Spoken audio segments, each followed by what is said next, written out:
Welcome back to the Jeremiah Show. We've been talking with Strictly Elizabeth, Jessica, Elizabeth Davenport. Welcome back, Strictly Elizabeth. I love the music. I love.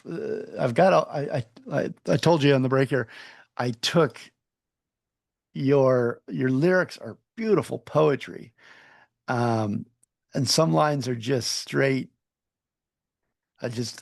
truth, and don't need any explanation. Just it's how you hear it, how I heard it, and how I relate to it. So congratulations on such great music here for Strictly Elizabeth. There are 9 different incarnations of Strictly Elizabeth, right, Jessica? Can you explain what that means and what they are? Sure. So far, they've evolved in Terminal 9. And a lot of that is through the storytelling and realizing that, Strictly Elizabeth needs more room to grow into self-expression. So some of it is just the nature of the song. So for instance, Princess Palace, um, I when that song came to me, it came to me as a song from the streets in New York, from rap and hip hop culture. Um, and that was I wasn't quite sure what to do with that, but I always knew that that's what it was. And the same thing with some of the other songs. For instance, there's a song "Electric Water Smiles," and that was always a '60s R&B song.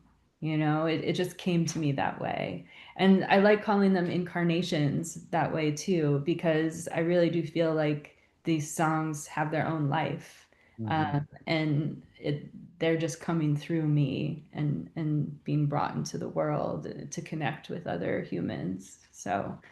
Um, and it's been fun, and I can't wait to really bring these incarnations to life, on stage with that ability to connect with audiences and just continue to kind of grow the community of Strictly Elizabeth with other musicians and actors and dancers, to really to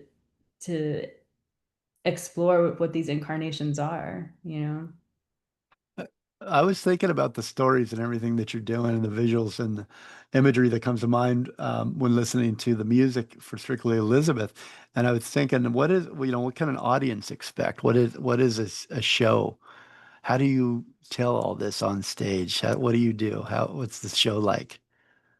Well, it's ever evolving, and I think that's what's fun about it. At its most basic form, the singer-songwriter incarnation is me. It's me reciting a poem or doing a rap or playing my acoustic guitar, and doing the storytelling. But what I'm in the process now of is building this multimedia expression. So it's the film, it's live performances, it's some actors, so we get to experience the drama between these characters. There's dance numbers.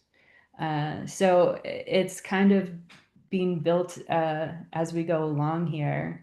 And that's by intention. I think that what we were talking about before, and really looking at the various phases of a project and realizing that now maybe we can do things a little differently. I think up until maybe the 90s or so, there was this idea of kind of almost deconstruction, right? There's a style of architecture, but I felt like it was also kind of what was going on. The zeitgeist of the times was this idea of kind of deconstructing everything and tearing it apart.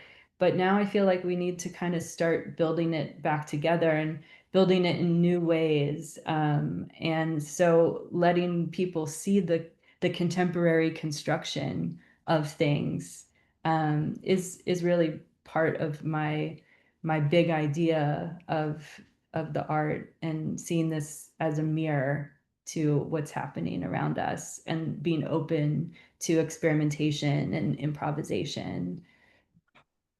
Hmm. And a great example of it. So where would you direct people to? Would you direct them to YouTube, or there's somewhere else that you'd like them to visit and get immersed in this world? Sure. There'll be new videos on YouTube, and definitely sign up for the newsletter because we're doing all sorts of pop-up and impromptu events and other kinds of explorations and experimentation out in the world. So stay tuned to that and always on the socials and definitely listen to the music on the streaming platforms. Well, Jessica, thank you so much. It's been great to catch up with you again. My last question for you is strictly Elizabeth has been a part of you, ingrained with you for decades now.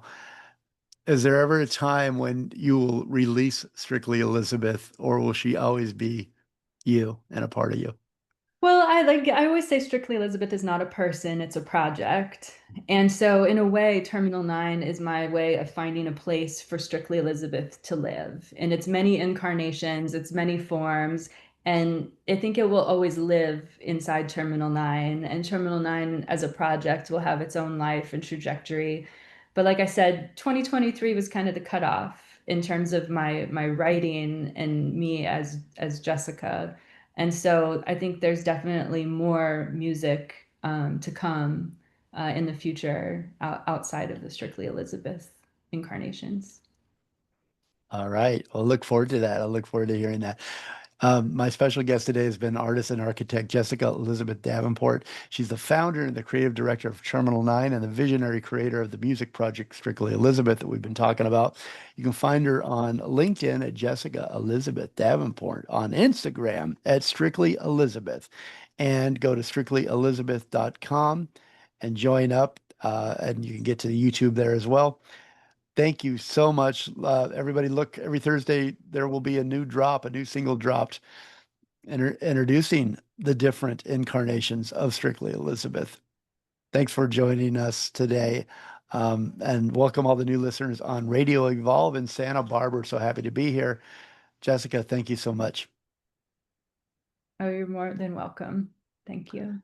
Listen more and evolve. Everybody have a great week.